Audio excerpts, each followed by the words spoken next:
Good morning, everyone. Thank you for having me join you from here in Washington, D.C. to discuss the application of the rules of origin for textiles and apparel. It's my pleasure to join you. I'm sorry that I'm not there in person. I would much prefer to visit Lima myself and hope to do that one day. But to get to the matter at hand, let's go ahead and walk through this presentation that I have prepared for you, which is an overview of the U.S. rules and regulations that apply to the imports of textiles and clothing.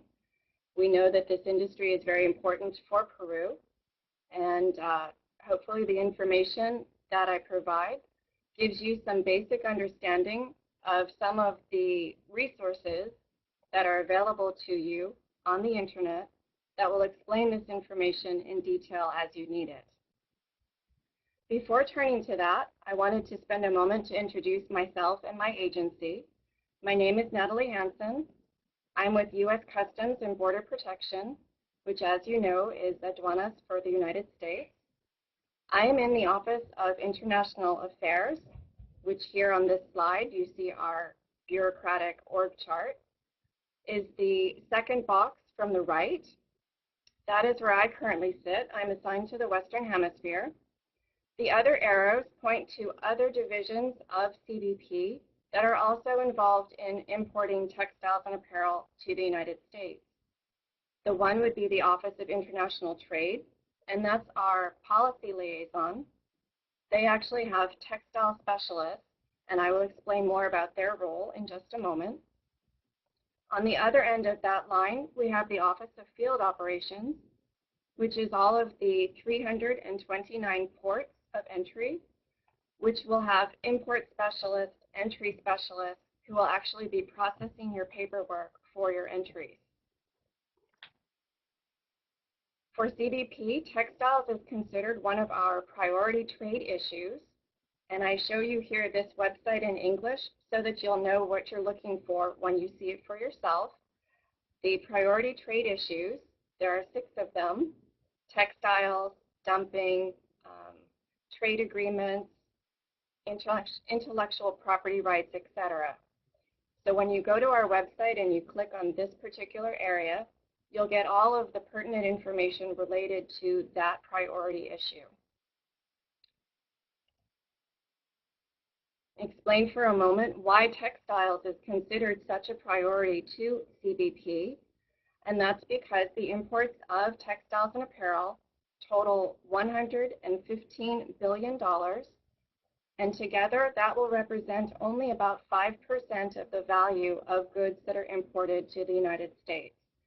So for 5% of the value, CBP actually collects 43% of the duties on all products. It's a huge industry for duty collection, primarily because the tariff rates are so high for these products, as I'm sure you're well aware. It's a key industry for the U.S. economy. It's still a manufacturing base for us. We have a lot of textile mills that produce yarns and fabrics and sewing thread and such items. Not so large on the apparel. It's a very key industry for regulations and legislation. Over 17% of the imports of textiles and apparel make a duty-free claim under either a free trade agreement or a preference program. Therefore, those are not part of the 43% of the duties collected, but clearly a very large competitive advantage if you have a way to access duty-free treatment for your exports. When we get to free trade agreements, such as the Peru Trade Promotion Agreement with the United States, you'll usually find that textiles and apparel have been made into one of the separate chapters, just an indication of how important the United States believes this area to be. And I've also mentioned that it's important to our Congress, important to our administration, and therefore all of these priorities are reflected in the treatment by CBP as well. When we look at the U.S. market, on this slide we have the top 10 suppliers of apparel. Peru is not the top 10. Peru's position currently is 25, but still a key supplier for many important products, which I will come to a little bit later. Of course, the number one supplier is China, followed by Vietnam, and then moving down the list, Bangladesh, Indonesia. Here in this slide, the top suppliers do not have access to duty-free treatment, so Peru has that advantage over China, Vietnam, Bangladesh, Indonesia. But within the top 10, we have Honduras, Mexico, El Salvador that have a duty-free advantage through their own free trade agreement.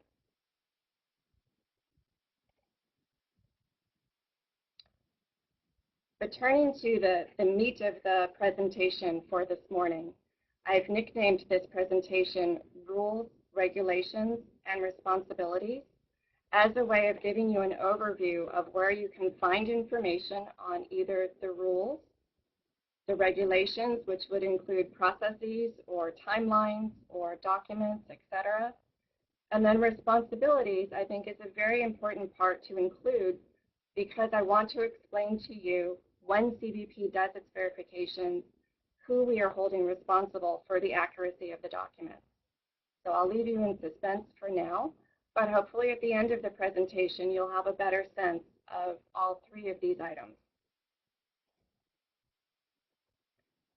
The foundation of the U.S. trading system is based on these three legal concepts of reasonable care, informed compliance, and the shared responsibility. When you make an importation under the Peru TPA, which is the free trade agreement, it's the importer of record that must present to CBP the claim for preference, and simply by making that claim for preference, they are declaring in a legal sense to CBP that they understood, they knew where to find, they understood, and they complied with the various rules for preference.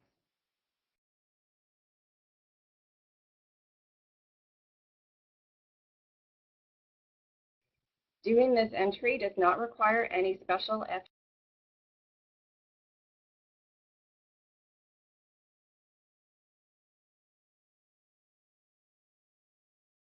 FTA documents. I'll go through that when we do an example in just a moment. If asked, the importer of record is the one who is going to have to show to CBP the above. So it's on the burden of proof is on the importer to substantiate the claim of preference by walking through their understanding and documents. Before I turn to doing an example of how to read the rules and apply the free trade agreement preference criteria, I thought it would be useful to give you some resources so that when you're working with your specific product, rather than relying on the example that I'll use, you can go back and find for yourself a similar example to walk through the pieces that are pertinent to the question that you have. So this is a list of the various resources that are all publicly available. Most of them are U.S. government websites, and I will show you what each of them look like so that you'll be familiar with them. Of course, my apologies, these are all going to be in English because we're talking about U.S. laws for importing goods. The most important of these resources is the Harmonized Tariff Schedule of the United States. You can find it here on this website, www.usitc.gov. And in the Harmonized Tariff Schedule, you will find things like classification, duty rates, but you will also find the section that has the rules from the text of the free trade agreement, not just for Peru, but for every free trade agreement. So I've shown you the website here, and the pieces that would be relevant to you would be to find the specific note that has to do with the Peru free trade agreement, and that's called General Note 32. There will also be free trade agreement pieces in Chapter 98, and of course, I think everyone in Peru is very familiar with Chapter 61, which is for knit apparel. So you'll need all of those items in order to process your documents accurately. This is just a snapshot for you of what General Note 32 looks like. It's very long. You can see here that it starts on page 581. That does not mean that it is that long. This, again, is the section that has one of these notes for each of the U.S. free trade agreements. So the tariff schedule and the general note is where you'll find the rules of origin related to the Peru TPA. The regulations would come from CBP's documents that can be found in the U.S. Code of Federal Regulations. Again, this is a very large document, so the specific piece that you're looking for the Peru TPA is here in 19 CFR 10, subpart Q. And here's just a look at what the beginning of it looks like. In the regulations, you'll find such items as the procedures for filing a claim, the documents that might be required, what to do if you have to make a correction on an entry, the timelines for doing that, etc. Whereas the rules just give you the basic information of the rule says ABC, this is what you do. The regulations tells you how to apply those rules. Another important CBP resource found on our website would be the classification guidance database, which is called the Customs, sorry, my slide is in Spanish, the Customs Ruling Online Search System, which in English is CROSS. And here you can look for all of the rulings that others have asked for, which then become part of the public record. These might be guidance on classification issues. It might be guidance for whether or not an entry will qualify for free trade agreement status for either the Peru Free Trade Agreement or others or a preference program. So it's a searchable database. Just to show you how it works, I went ahead and searched for the Peru Trade Promotion Agreement and came up with a number of items that have already been filed and published that show you other scenarios where people have sought guidance from CBP and gotten the feedback in writing. Now, each of these rulings is specific to the transaction that it was requested for. However, if you are doing something that mimics the details of the transaction that is described, then you too can use these rulings as legal guidance. If there's something different for yours, you may request a ruling of your own, and you can find information on that on our website, cbp.gov.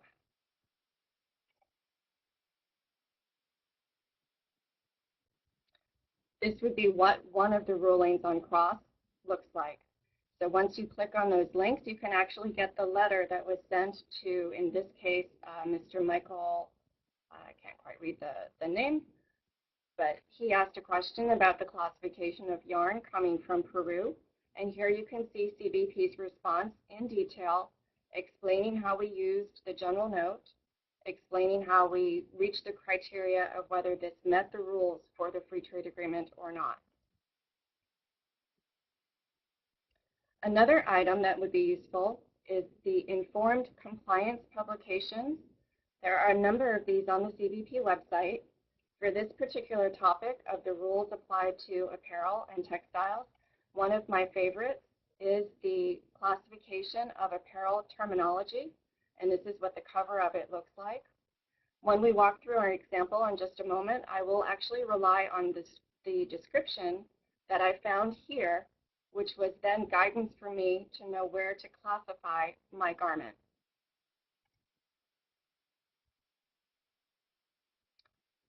Finally, for textiles and apparel, another useful tool on the CBP website will be an area under that priority trade issue part of our website that has to do specifically with textiles. And these are the textile bulletin transmittals and perhaps the quota bulletin transmittals. Now, of course, for Peru, there are no quotas anymore on textiles or apparel, but you will find the information in the TBTs, the textile bulletin transmittals, to be very helpful in providing additional guidance beyond what is found in the regulations. Again, I'll touch on these again at the verification section of the presentation, but I wanted to put up front all of the resources for information that I use to put together the rest of this presentation so that you can see in a transparent manner where I found this information. And lastly, if you're curious about U.S. imports from Peru, there are 2 U.S. government websites where you can find the latest data about what we're importing, what countries of origin we're importing from. And that would be the U.S. ITC, which is the same organization that had the harmonized tariff schedule.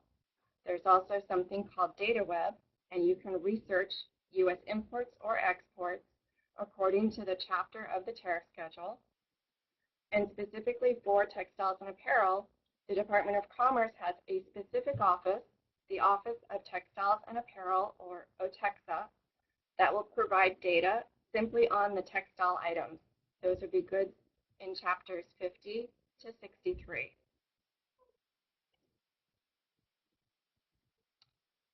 So this is where I have actually pulled the latest data for U.S. imports from Peru, as I relied on this OTEXA website, looked at Peru to see what types of products are being shipped into the United States from Peru. And I'm sure it will come as no surprise to this audience, as these are the products that most of you are making. But of course, we see a lot of cotton knit shirts for both men and women. Together, those alone make up 42% of your exports of textiles and clothing. We also see man-made fiber knit shirts and cotton dresses.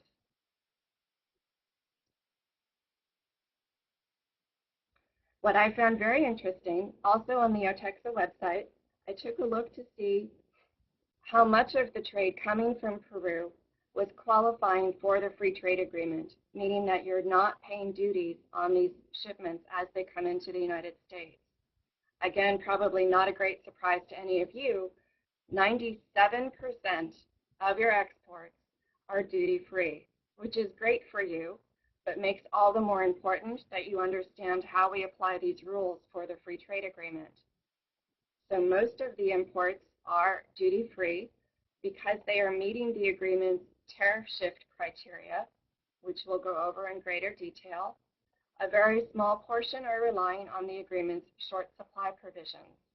Now, I've not touched on short supply in this particular presentation because I wanted to give you the bigger picture overview. And clearly, as this chart shows us, tariff shift is the most important of the rules to understand.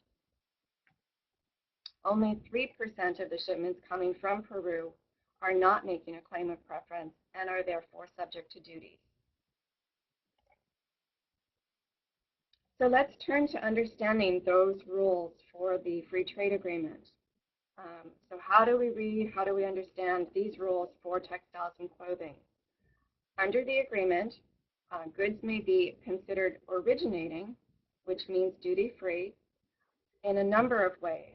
And I have listed them out here, although for the presentation, I am going to focus pretty much exclusively on the tariff shift criteria. But in addition to tariff shift, it is possible that goods could be totally obtained or produced exclusively from originating materials, short supply, or folklore, in addition to tariff shift. Once we go through the rules, which will include an example of a girl's cotton dress, I'll also give you a little bit of information about how CBP approaches their verification.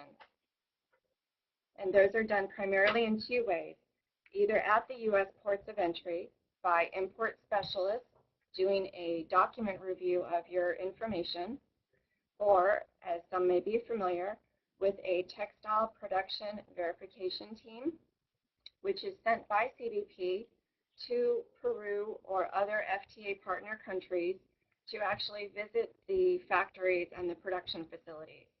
But we'll talk more about that in just a moment.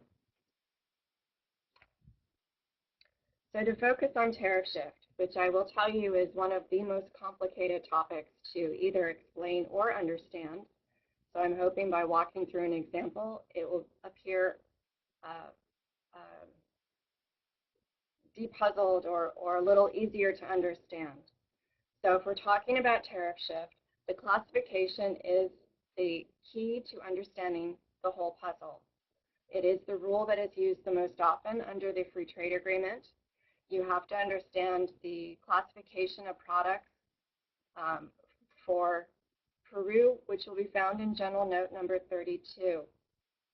In general, and these are all terms that you may hear your importers or your buyers referring to the rules as yarn forward or fiber forward.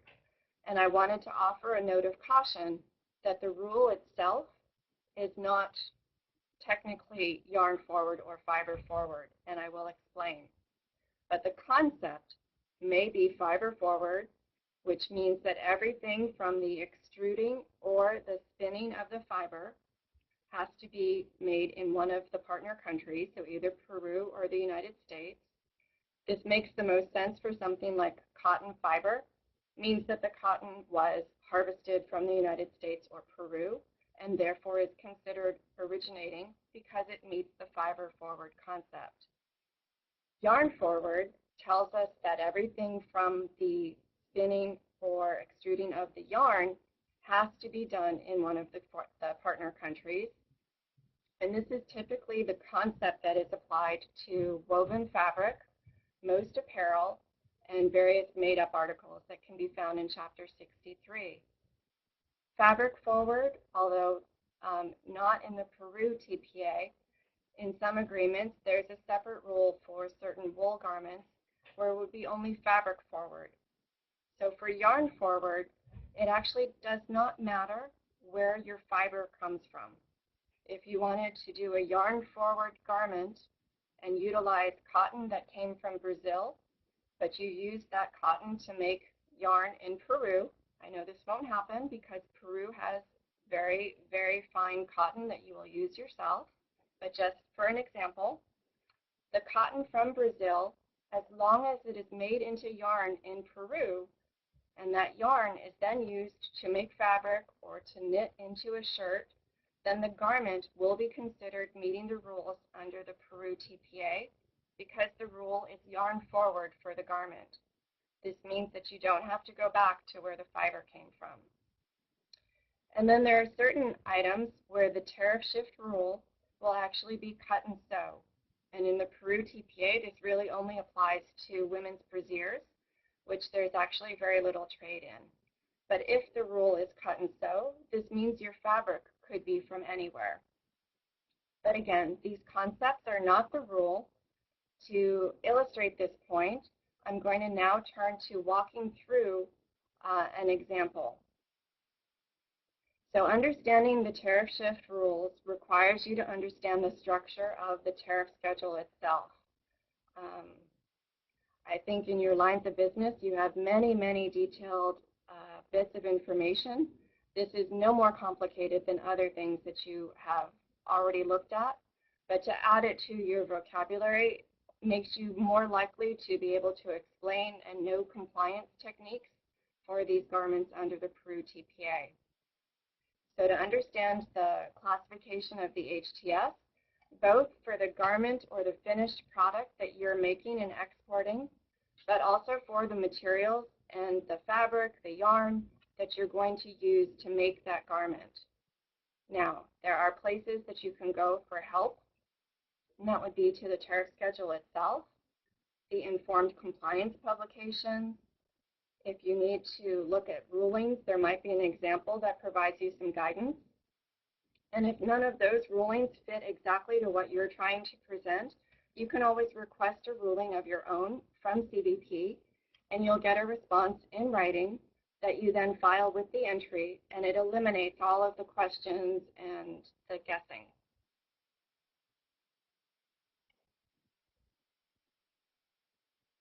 Very basic, and I think too basic for most of you who know this already, but if you'll bear with me for the sake of setting up the example, these are the chapters for the textile and apparel area of the tariff schedule, not just for the United States, but the international chapters. So chapters 50 through 63.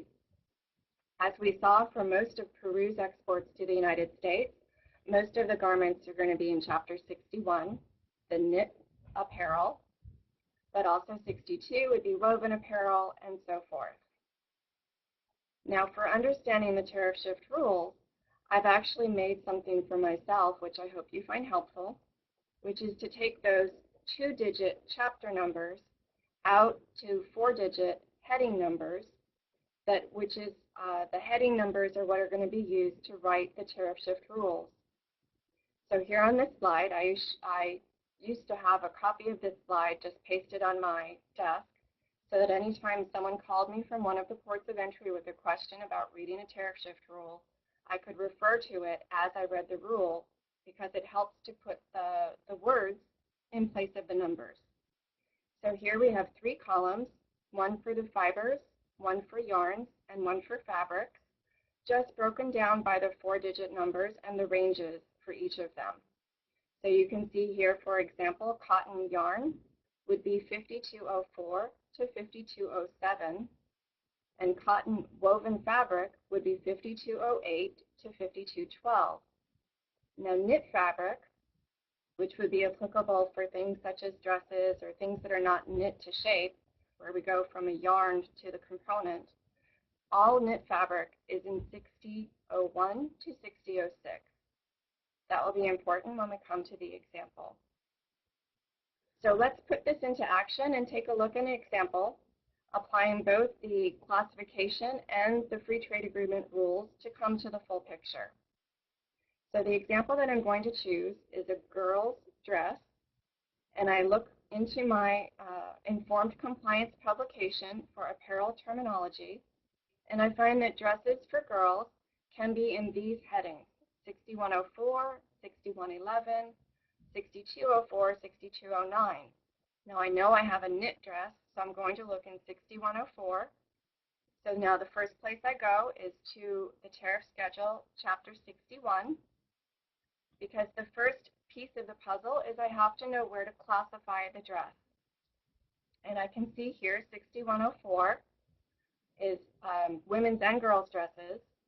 And now I know that I'm going to look for a girl's dress. And for the sake of this example, I'm going to take a dress of wool and a dress of cotton. So you can see on this page, the wool dress is 6104 41 0020 is the full 10-digit number that you would need on your entry document. The cotton dress for girls is 6104 42 0020. Now for each of these, let me call your attention to the rates of duty special column, and you can see the indicator PE and the word free. So this is telling me that these dresses, if I meet the rules for the Peru Free Trade Agreement, will not have to pay duty. If I do not meet the rules, then the wool dress will have a duty of 13.6%. The cotton dress will have a duty of 11.5%. So again, the first piece of the puzzle is to know where to classify the finished garment or the item that will be exported to the U.S. So here we have our classification. The second piece of the puzzle now is to look to the Free Trade Agreement rules in General Note 32 and to find the FTA rule that matches the classification for the finished product. So I'm going to look at the rule for 6104.41 through 6104.49.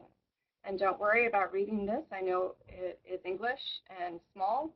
On the next slide, we're going to make it much larger in Spanish, so you'll like it better. But just to show you for both of these dresses, the rule that I'm looking for under the FTA is the same rule, because the tariff shift rules in the Peru TPA are only written to the 6 digits. But let's take a look at this rule in greater detail. So the rule for our dress, which applies, is number 16 of Chapter 61 under General Note 32, and it tells us that in order to qualify for duty-free status, the good has to make a change from heading, a change to headings 6104.41 to 6104.49, which happens to be both of our dresses, from any other chapter except from headings 5106 to 5113, 5204, 5212, etc., etc., as long as the good is cut and sewn or knit to shape or both, cut or knit to shape and sewn or otherwise assembled in Peru, the United States, or both. All of that seems like a different language beyond Spanish or English, I know, but let me explain the way to decipher it and put it into understandable terms. The key to the entire rule is the phrase except from. So except from is the phrase that will tell us which of the materials that are used to make your product have to be from either Peru or the United States. So this means all of these items here, which are the headings for the yarns and the fabrics, if it is listed after except from, then that yarn or fabric also has to be from the US or Peru. And that means made in the US or Peru, not just purchased from. So once you have the understanding to look for this except from clause, then you know which of the materials you need to maintain documents on in order to qualify for the FTA. So if we go back to our dresses for girls, the one for wool and the one for cotton, in this instance, they both follow a yarn-forward concept because the headings for the yarn and the fabric in each case came after the except from clause. So for the cotton dress, the except from clause included the cotton yarn in 5204 to 5207, as well as the knit fabric, which is in 6001 to 6006. For the wool dress, the same thing. The except from included the wool yarn in 5106 to 5110, as well as the knit fabric. Hopefully that has been helpful in looking at the rules and how to decipher the free trade agreement rules. You can look at it as a process of elimination, that the rule will always read this way. And you can think that after the except from clause, there will be some items that apply to your particular garment and others that do not because the rule was written for all things. So all you need to do is eliminate the things that do not apply in your case, and then you'll have a much more understandable rule to follow.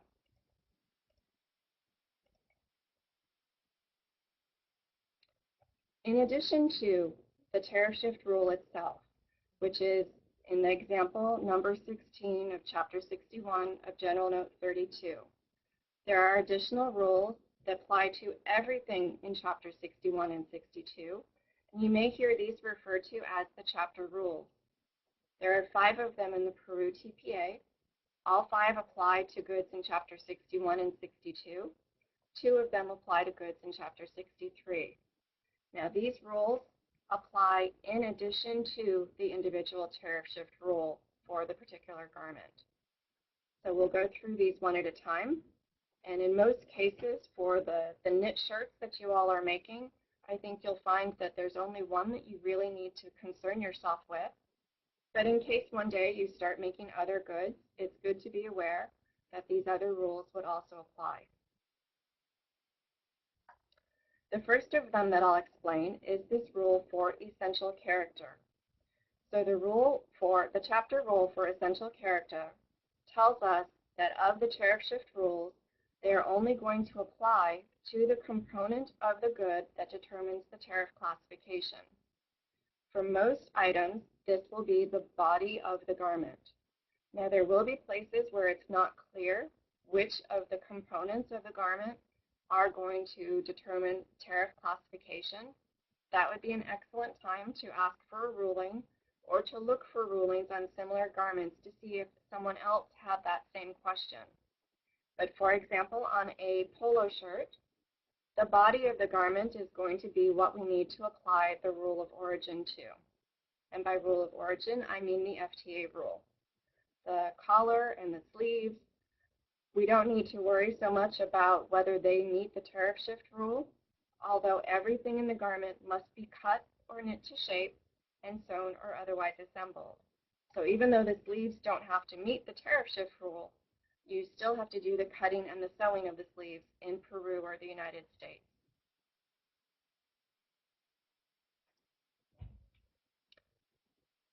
The second of the chapter rules, and actually in the text of the general note, it's the first, is the visible linings rule. That would be for items such as trousers, jackets, coats, anything that if you took the garment and turned it inside out, you would see the lining. So inside your coat, etc. This is telling us that in addition to meeting the tariff shift rule, if you have a garment that has a visible lining, then that lining must meet these requirements, meaning that the fabric used for the lining must be formed and finished in Peru or the United States. Must be formed from yarn. It doesn't tell you that the yarn has to be from Peru or the United States, but that you have to make the lining fabric in Peru or the US. The nice thing about the visible linings rule is that if you have a garment where it applies, the tariff shift rule itself is going to give you a reminder to watch out for it. And that's what you can see here with this example. So you can see in this particular case from Chapter 62, Rule number 7 gave us the standard language for the tariff shift rule, and then it's broken into parts A and B. And the A is simply the cut or knit to shape, sewn or otherwise assembled part. And B is the reminder that if there's a visible lining, you have to be sure to satisfy the chapter rule for visible lining. The next chapter rule is for narrow elastic fabrics, and there's a lot of text here on the page that describes what those narrow elastic fabrics are. But for example, things with elastic waistbands, such as underwear, a number of things will use these elastic fabrics in order to hold things up. So these are specifically fabrics that are classified in subheading 5806.20 or heading 6002. And if you have these fabrics in your garment, they must satisfy this rule to be formed from yarn and finished in Peru or the United States. Again, we don't care where the yarn came from as long as this fabric was formed and finished in one of the parties to the agreement. And that brings us to the chapter rule that I think is probably of greatest interest to you, and that would be for sewing thread. The chapter rule for sewing thread tells us that in addition to meeting the tariff shift rule, the garments need to be assembled with sewing thread that is formed and finished in Peru or the US. Now these are only sewing threads that are classified in 5204 and 5401. And by definition, those are actually multi-fiber or cabled sewing thread. And you can see the text of the chapter rule here. And the last of the chapter rules would be if you're doing jackets or trousers that have pockets, where the pocket makes a pocket bag, then the fabric used for that pocket bag must be formed from yarn that is also formed and finished in Peru or the US.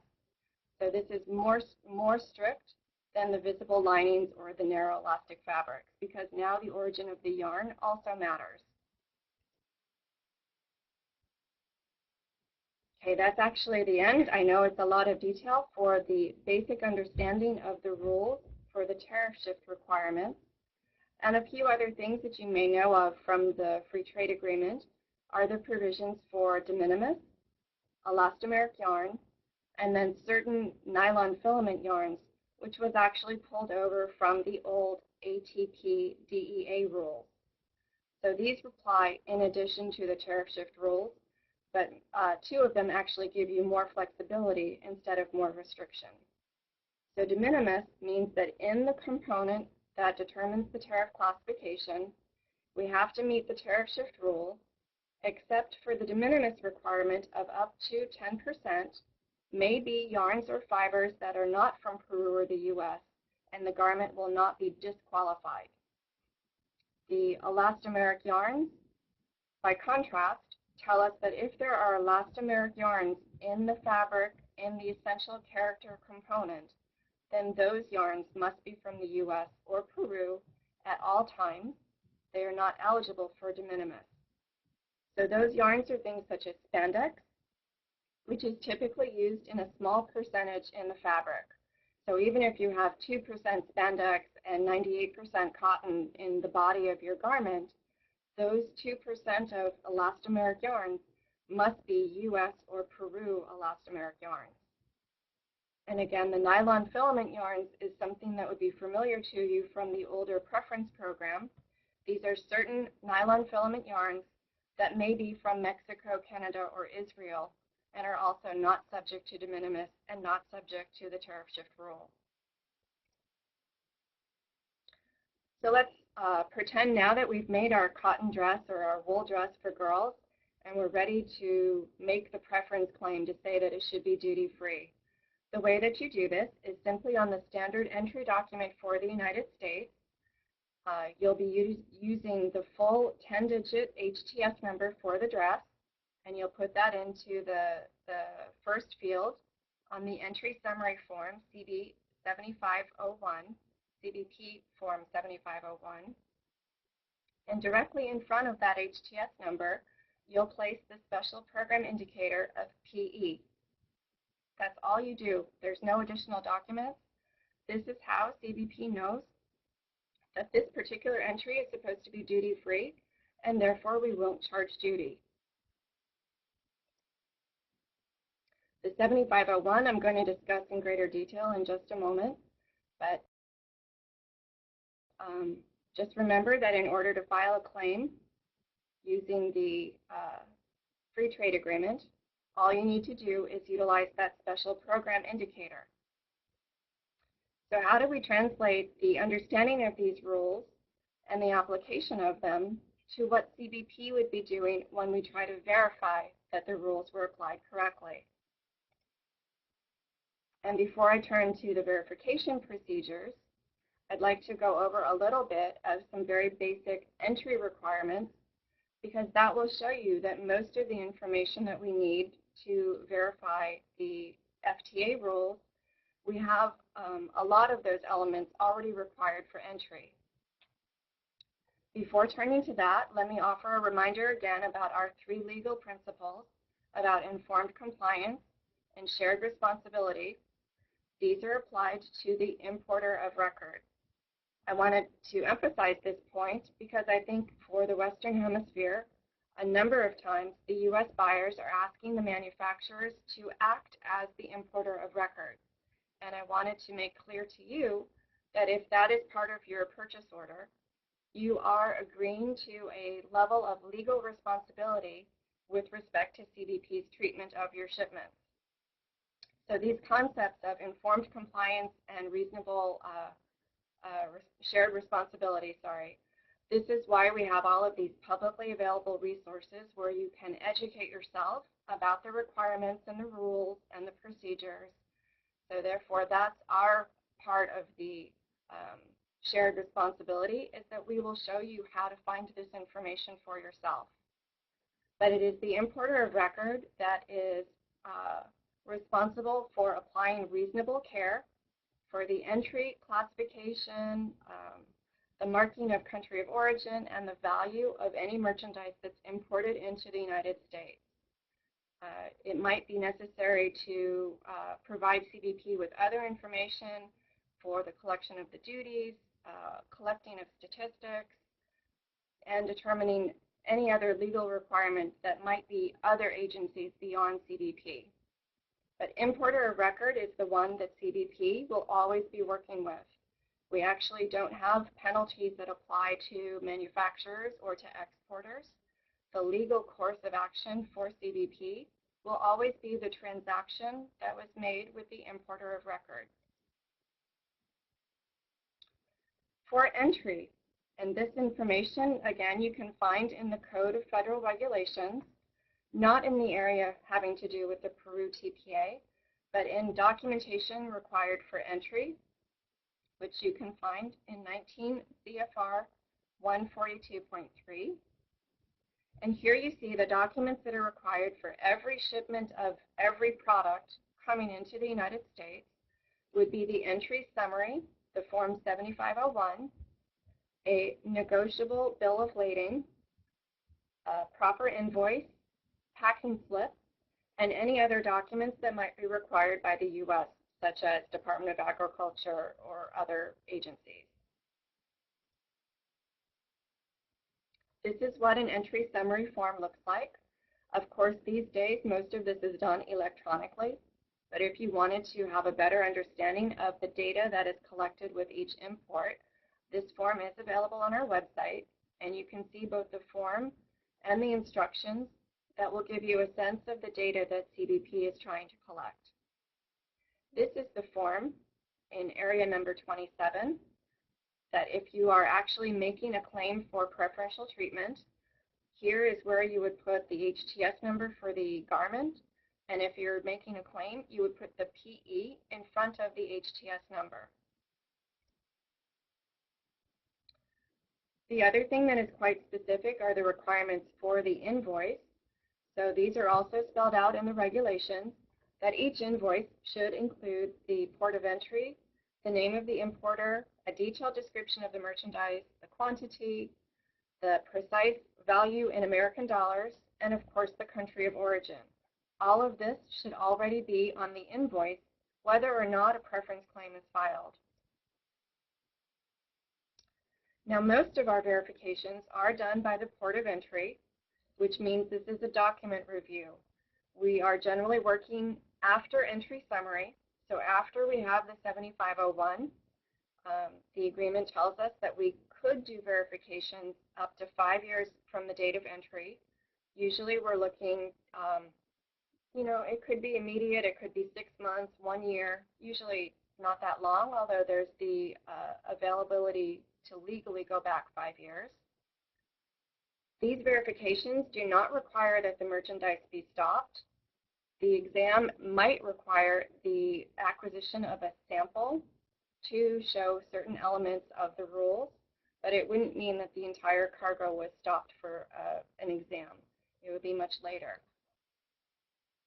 The ports of entry would be asking for documents to justify the origin of any of the origin restricted materials used in the garment that was imported. So this might be affidavits for the productions of yarns and fabrics. It might be invoices for things that were made to make the garment. Let me clarify that the distinction between the invoice that was required for entry was the invoice for the finished garment. So for example, for the dress that we made. The documents here that might be requested with a verification have to do with the invoices for the yarn or the fabric or the sewing thread that were used to make the dress. So that's the difference. If necessary, CBP might reach out to the textile producers that provided the affidavits to clarify that they actually did the production and the shipment of the yarn or the fabric named in the affidavit. And we might also require documents showing the transit and transshipment of the materials and the finished good. As I just mentioned a moment ago, we can do this for up to 5 years, which importers and exporters are required by the agreement to maintain records having to do with justification for any claim of preferential treatment under the FTA. If the importer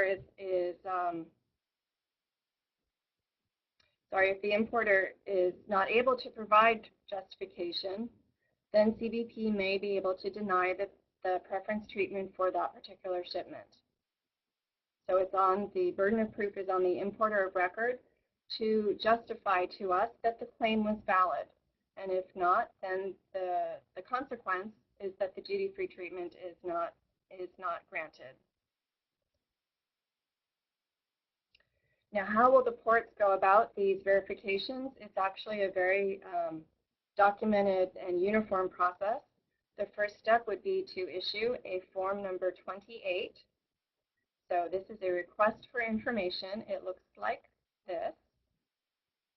And on this request for information, we would be asking for the importer of record on such and such a date. You made an entry of cotton dresses from Peru claiming preference treatment. We would like to see your statement of certification and any of the documents supporting the necessary inputs to show us that the claim for preference was valid. All of that would be spelled out on this form. then the importer has 30 days in which to reply to CBP. I want to encourage you that if you have questions, you can always reach out to the CBP officer who signs down at the bottom of the form and clarify what it is they're looking for. The certification statement is dictated by the FTA, so it does not need to be in any standard format as long as certain data elements are included. It needs to be presented upon request, and it can be presented electronically. These are the data elements required by the FTA. You can see that a number of them would also have been available through the standard entry documents, but it's important that this information be put together as the FTA certification statement. Affidavits for textiles and apparel.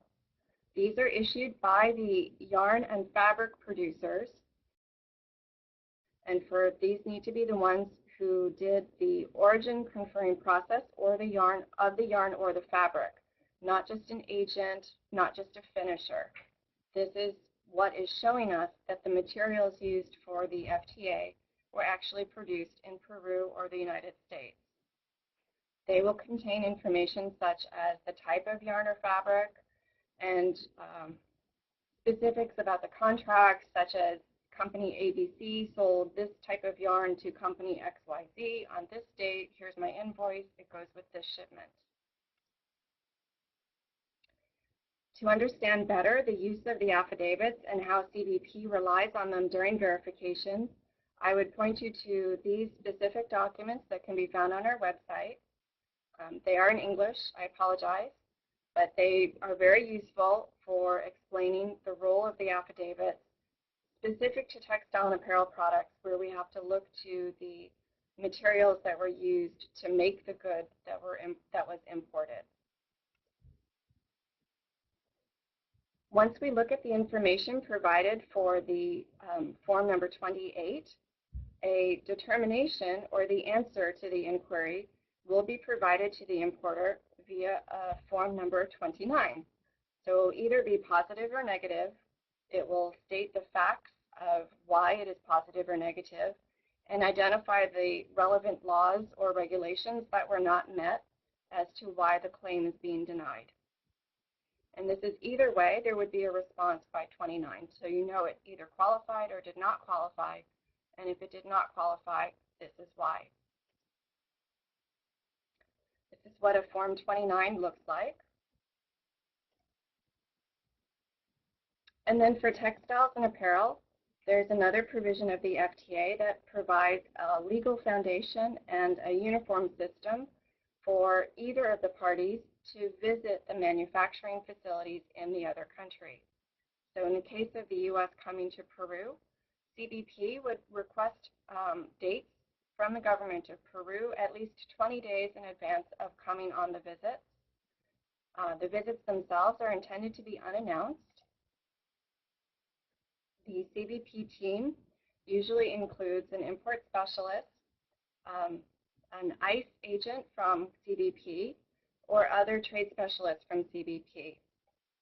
And the reason that they're coming to the production facilities is to determine whether that facility or factory has the ability to do the origin conferring process to the good that was imported, have a look at the capacity of the factory generally to see whether they are capable of producing the quantity of goods that we've seen coming into the United States, and then of course to review the records having to do with the apparel or fabric production, that the goods actually do qualify for FTA treatment.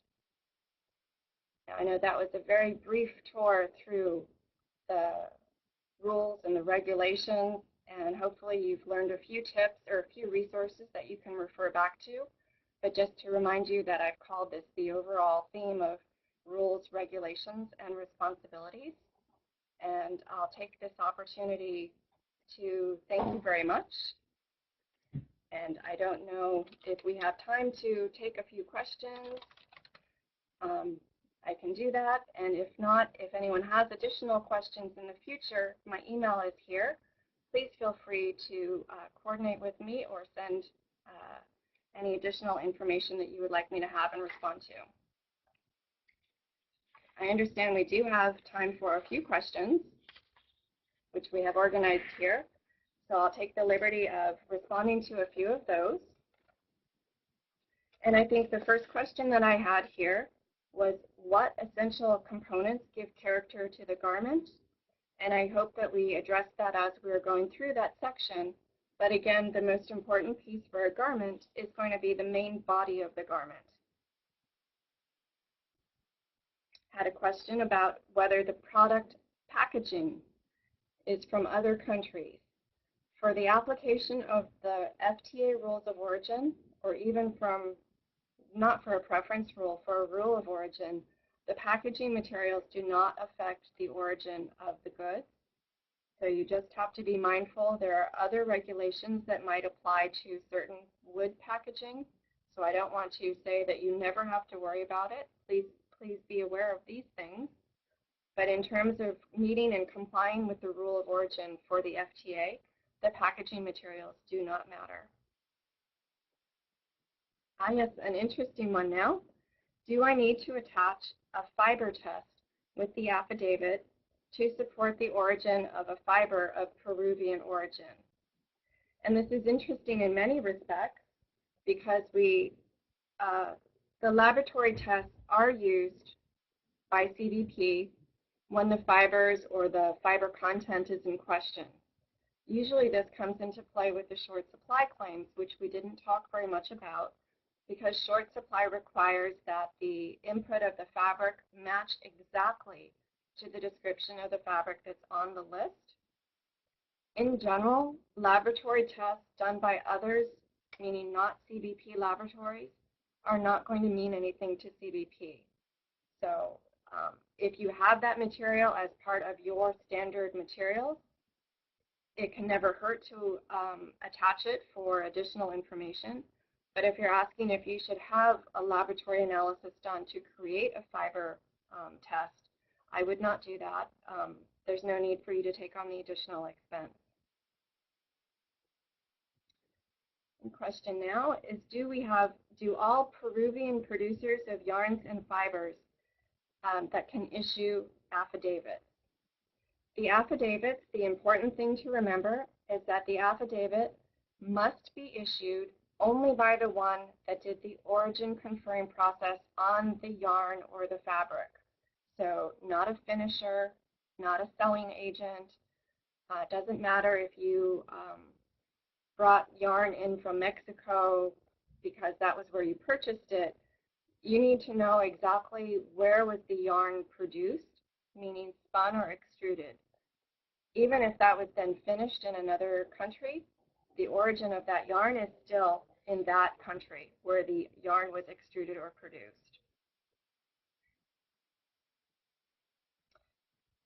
And the affidavits and other supporting documents, the question is, do the affidavits and supporting documents are only presented during verification and not for clearance of the goods? That's absolutely true. For the standard entry procedures, as we saw, there were no additional documents. All of these other things, such as the affidavits and the certification statement, all of those things are only upon request. So if CBP does a verification, then they would be issued a form number 28 to gather that information. And I think I'll leave my questions there. But again, thank you all very much for your participation and your attention. And I hope that you have a good program this morning and look forward to any other questions that you might have. Thank you very much.